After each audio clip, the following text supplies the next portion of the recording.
actor Matt Nable discovered that the mania which fueled his early life was due to bipolar disorder. Despite the downsides, it gave him incredible drive, and he credits it with bringing him much success.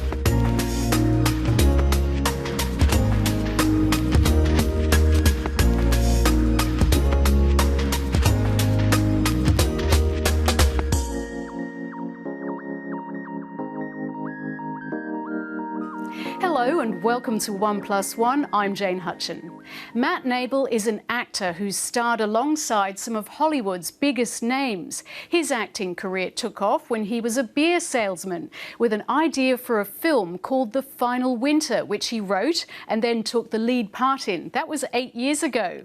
He's appeared as a bad guy, Ra's al Ghul, in the US TV series Arrow, and found time to write his third novel, Guilt. Matt never realised that his extreme can-do attitude and intense mood swings were due to bipolar disorder, which he was diagnosed with recently. Matt Nable, welcome to 1+1. Thank you. I thought I'd start off to talk a little bit about acting, and I've been reading some quotes that various actors have given about the craft of acting and life. And Leo DiCaprio has said, "I've been planted here to be a vessel for acting." Anthony Hopkins says, "The art of acting is not to act." And Meryl Streep has said, "I'm interested in what it would be like to be you." I wonder, do any of those ring true for you? The Leonardo DiCaprio one, definitely not. I wasn't put here to be an actor, I hope. Anthony Hopkins, definitely, I think the more I guess organically in a moment and you don't feel like you're acting, and I guess in that context you're not going to know, but that's definitely, and the last one, no. So, look, for me, acting has always been, it's something that I fell into. So I've got to be very honest about where it sits in my life and also how I approach it. So what would you say is the character trait that has helped you most in your life? There's been a few things. I think when I was younger, I'd started things and didn't finish them. And as I grew older, that really bothered me.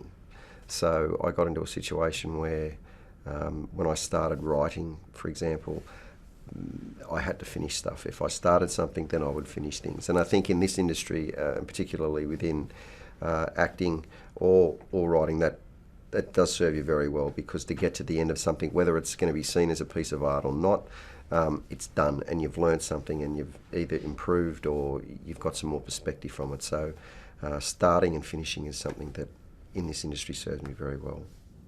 You've had an amazing CV. You were a former professional rugby player. You've been a beer salesman, a personal trainer, an amateur boxer.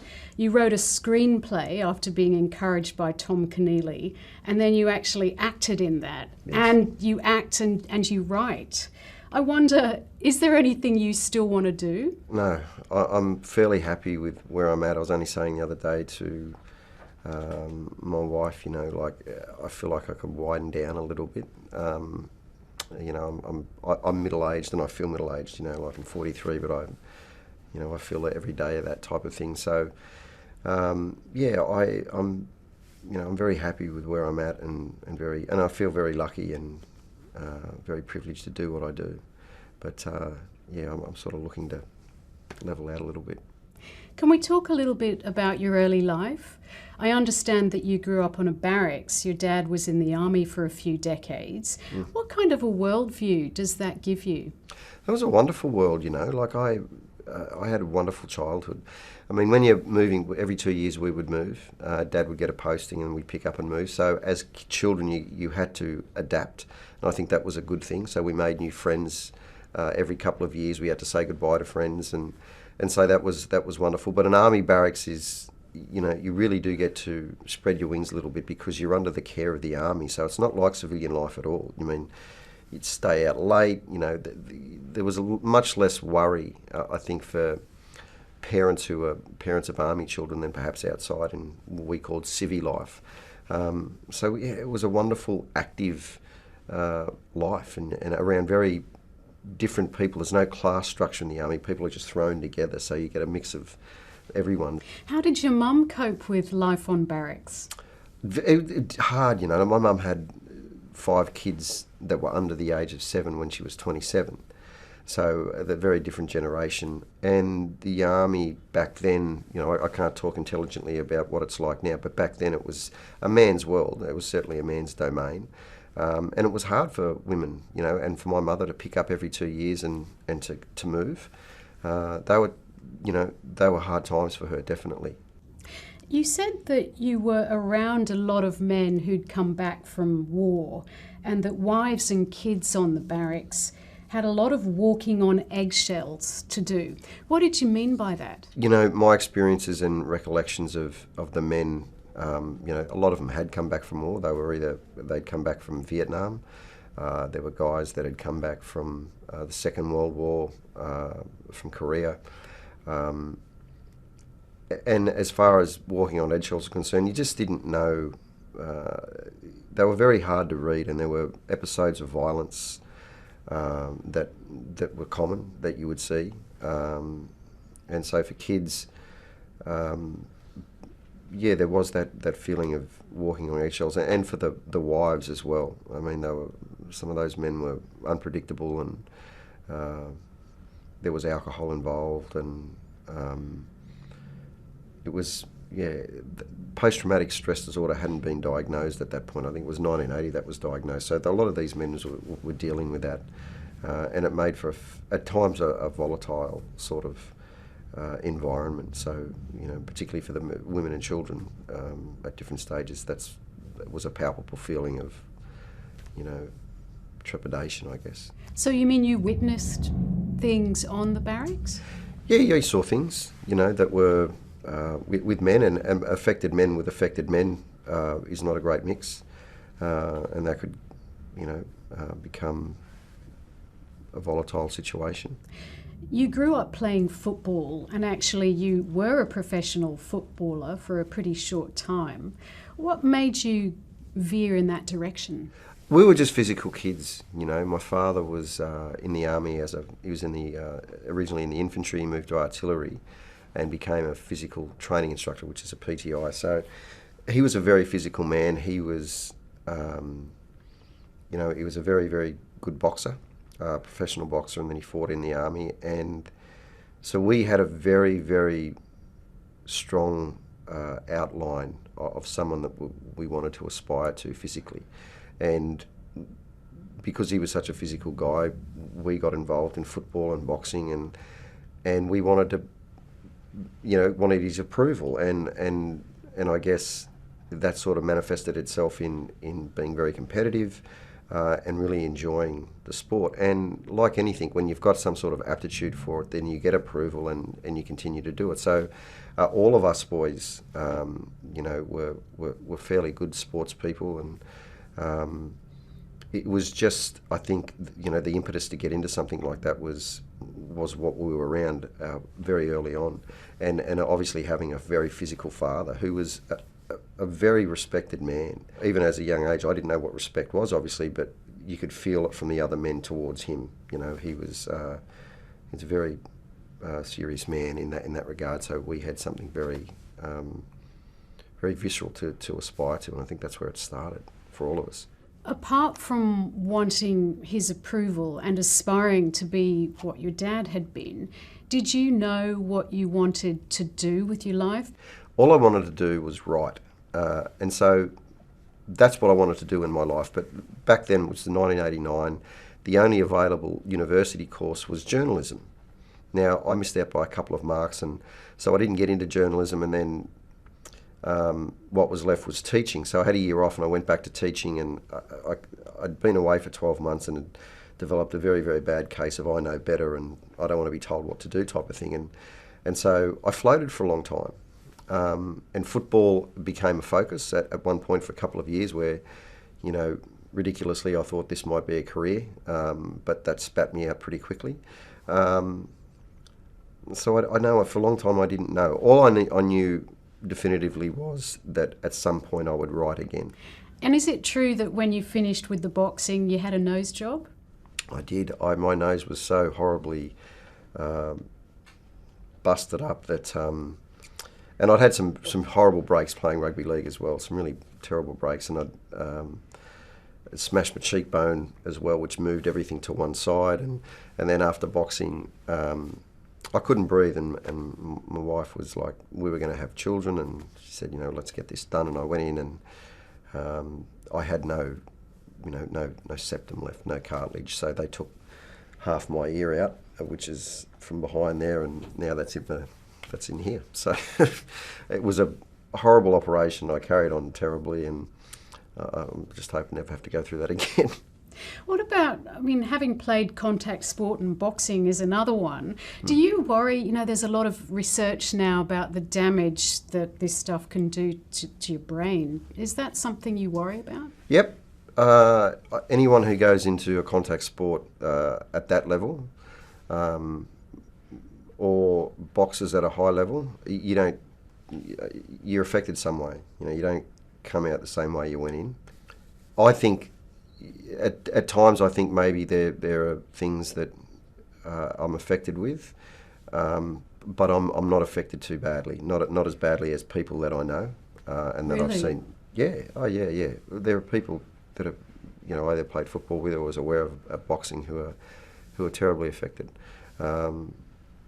And it's a real problem, It's something that, look, and I grew up boxing, and I love boxing, to watch boxing, and I love watching football, but I'm not real keen on my boys doing either, and that's because of how it can affect them. And I've seen firsthand, what the damage is. It's not good, that doesn't lead to just slurred speech or forgetting or early onset Parkinson's, or, it's not just that, it's what goes around that. The depression is involved, and anxiety can be a factor, and then suicide's a factor as as this syndrome goes. So it is troubling. It's really troubling.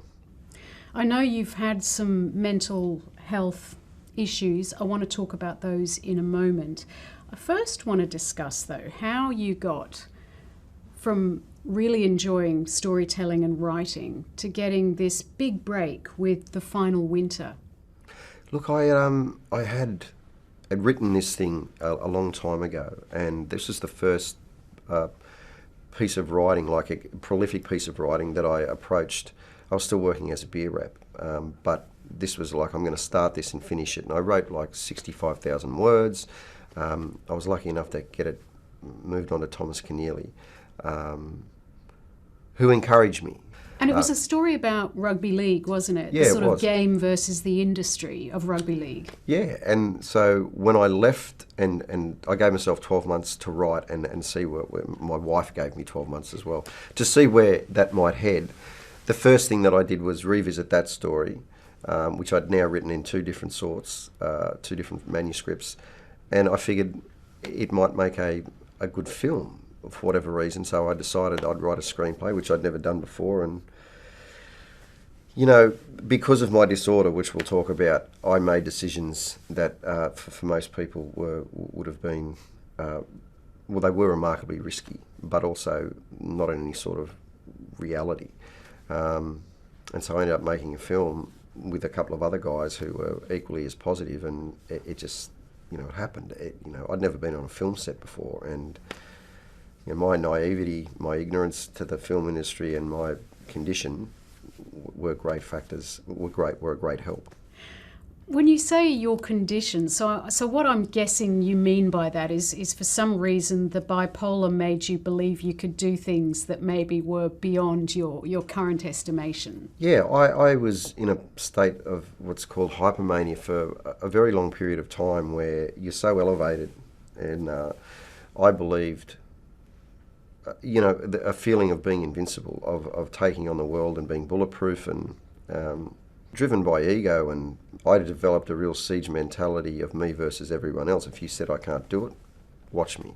And for the people around me, it was a really trying time. The people who knew me well, they were like, what is he doing? So how many years were you in this hypomanic state?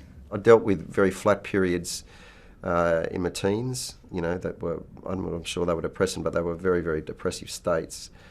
And then when I hit 18 or 19, I felt some euphoria. And at that point, I didn't. I just felt everyone else must be feeling the same thing, but in fact, they weren't feeling that. They weren't anywhere near where I was. So then getting into this industry, and I guess making a decision to write, continually having to build yourself up and pat yourself on the back and say, you can do this, pushed me up to a level where, you're not seeing clearly. So it just developed over a period of time to a point where, and I used to explain it very, very well, where I'd say I can't live in the middle. So that was tedious, and I could live there for a little while, but then something would push me up to a point where I could lift myself even higher, and then before you know it, your mind's racing at 1,000,000 miles an hour. You can't sit still, you can't sleep. Everything's driven towards success and accomplishment, and so I could get there. And oftentimes I would drink then, which was remarkably dangerous, because then your choices are poor, you've got no perspective, and what would follow would be the drop, which I would wallow in, the low, which is remarkably self-absorbing, but I would have to lift myself up again. So are we talking about, is this in your 20s or is this more recently? This was, no, the 20s, my 20s were pretty, I think in the 20s everything's novel and new, so I wasn't traversing anything, it was just experiencing things, and so you could always come back and live in the middle. I was just married, life was good, I was working as a personal trainer, there was no real responsibility involved in anything. But in my 30s, it's when it really it took a hold, and even more so when I got involved in this industry, which... When you say this industry, do you mean acting or writing? No, definitely acting. Just the riding the highs and lows of everything. And also too, I would so often, couldn't believe I was actually where I was. Like I had moments where, I was on set on a film 5 or 6 years ago with Clive Owen. Now, 3 years previous to that, or 5 years previous to that, I was selling beer. Now, so that would send me up. I'd go, oh, wow, I can't believe I'm actually doing this. I don't know if I'm any good at it, but this is ridiculous. And you pat yourself on the back, send you high again, and then, you're going like this all the time. So it got to a point where, I had to address it because I was going to end up with nothing. And so being educated on that and addressing it and being medicated for the low-level depression has helped immensely. So what was the point that made you seek out help? Because my understanding is that the diagnosis, that was fairly recent, wasn't it? It was 2.5 years ago. I just hit a place where, I'm probably very, I'm lucky to be here. So I got to it was a low point, and it needed to be addressed because I was screaming out for help. There was a moment, a day where, I audibly said, someone help me, I need help. So you take medication, you're treated for it now? I'm treated for depression. I don't take, I'm not on any mood stabiliser, although I would never rule that out. It's about being honest with yourself and where you are in that spectrum of here and here, what the dangers are, and really being honest with yourself on what you can do. Because the high is remarkably good, to be up there it feels great in the moment, even though in the moment at different stages you're going, wow, I'm way too high here and I'm going to fall. But it's so good when you're in it, and particularly if I would use alcohol with it, fly for days and days, and that had its problems as well, because what I would do, the way it would manifest itself with me at different stages was, if I went out and I'm high, I would just piss in people's pockets so prolifically to bring, which was I guess a mechanic of lifting them up and say, you've got to come up and see what I'm seeing, because this is amazing. Now you're this, you're this, you're this, and I would do that with people that I didn't really know that well. And the problem with that was because it's not reality and it's not real, and these people then feel like they have this, because they're not bipolar, they think they have this wonderful relationship with you, and you're feeding them all this, adulation and all this positive energy. And then when you're out of the mania and you're in the middle, you've got to deal with those people. You have to deal with that relationship, and it's hard, and it's selfish, and it's not fair for those people. So those realisations as well have made me, vigilant with it, and so I don't have to go back there, and I'm not hurting people that way. I wouldn't trade it, my bipolar, for anything, because of some of the things I've experienced with it. And I guess where I'm at that point, without bipolar, I wouldn't be writing, I wouldn't be published, I wouldn't be acting. So it has helped me, but at my age now, I'm tired, and I don't want to have to deal with it. So this is pretty amazing, because you say you had the diagnosis about 2.5 years ago. It's kind of coincided with a very heady time in both your careers. You've just finished season 3 of Arrow in the US. You've had loads of parts here in Australia, and you've had your 3rd novel published, Guilt. So what kind of effect is having the control over bipolar? What kind of effect has that had on your career? Well, it's wonderful now, because you get to a point where your perspective changes, for me anyway, and what's important. I'm trying to make my life more simple, and my goal, the goal is at the end with my family is to be here the whole time. In Australia, so whatever measures I've got to take for that, then that's what we'll end up doing over a period of time, and not having to deal with, the highs or the lows. I miss the highs. I certainly don't miss the lows, but I'm much happier now where I'm at, which is in the middle. Where perspective is what it should be when you've got 3 kids and a wife and a family. It's impossible to be up here and down there. So. It feels good, and you're much better equipped to deal with it.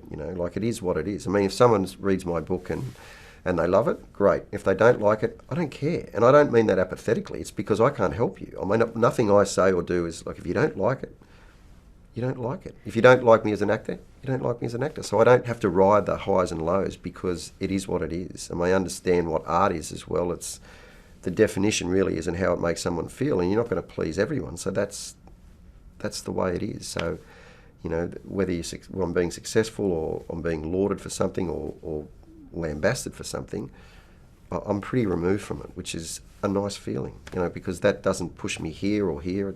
I'm still here. I have to ask you, in your latest novel, Guilt, it's about a group of kids who are about to turn 18. Something terrible happens at the party, after the party. Let's say it has issues of drunkenness, of a mistake such as a terrible accident which hurts people. People have to live with those consequences for the rest of their lives. Is this a storyline that grew from within you, or something you had observed? Initially, it was something that that had happened while I was in my last year of school. Something similar had happened, and for a long time I wondered how that might affect the people that were involved.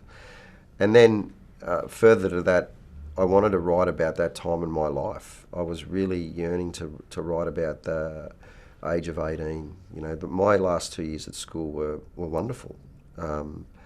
I guess the spotlight's turned on you for that period of time, and that's where you start to really develop very strong bonds with your friends, to the point where you think that it's going to be like this forever, and these people will be my lifeblood, and it'll be like this because you're so in love with your group of friends, and everything is so novel and new. You're anticipant for what your life's going to be. There's all this excitement. You're making your first footprint by yourself. So I wanted to write about that, because that was a wonderful period of my life, and I think not for everyone. I mean, people who have sat on the peripheral and who've had trouble fitting in, I think it was probably a very confronting and not such a good time. But I was lucky enough to be in a group of friends that was wonderful. Like I look back on those years with such great fondness, and I think for a great many people it might be the same. So I wanted to write about that, and then juxtaposed with middle age and how their decisions and what happened might have affected them. Before we finish, I want to talk to you a little bit about role models, because earlier you were talking about how your dad was a really big role model for you. I know that you have kids and you have sons. A lot of the parts that you play are not always pretty. No. I think alpha male might be a fair description. Yep. Do you feel content with that going forward? I think sometimes within the acting, the way you look and the way you hold yourself will sort of find the parts for you. Now, I grew up a physical man, physical kid, young adolescent and a man. And so I can't move away from that. I am what I am. So, I'll carry that with me. So I know what it feels like to get knocked out and to be beat around, and I know what my reaction is. And so you carry that with you. And so parts will find you. If a part's written, you end up sort of gravitating that way. I would like to do different things, but then again, I'm not displeased if I don't. It's not going to bother me. I'm really happy doing the things that I do. And as far as my kids are concerned, they haven't been able to watch a great deal of what I've done yet. But what's important for them is to know that it's acting, and I am who I am with them. And like as a role model, all I want for my children is to be proud of me, not as an actor or as a writer, but just as a person and as a father. I mean, that's I think about as much as you can ask for. And if I've done that, then I may have failed in a whole heap of other things as a father, but the ledger will be on my side. So that's what I want. I want for them, like I am with my father, to be immensely proud of that as a man, as a human being. That's as much as you can aspire to. That's probably a great place to finish, but I just had to ask you, so if someone offered you like a Hugh Grant or Colin Firth part in Bridget Jones, would you take it? I probably wouldn't, only because I can see so many people, I'd know so many people who do it better. And so I'd be like, why me? I'd give it to him. I know him. He's a mate of mine and he's much better. I don't think I'm going to have to worry about that, though. I don't think so. Matt Nable, it's been a great pleasure. Thank you for speaking with me on 1+1. Thank you very much. 1+1 is available on iView. You can browse the archive or contact us through the website. Stay in touch and leave comments via Facebook. You can also follow me on Twitter. I look forward to your company next time. From me, goodbye.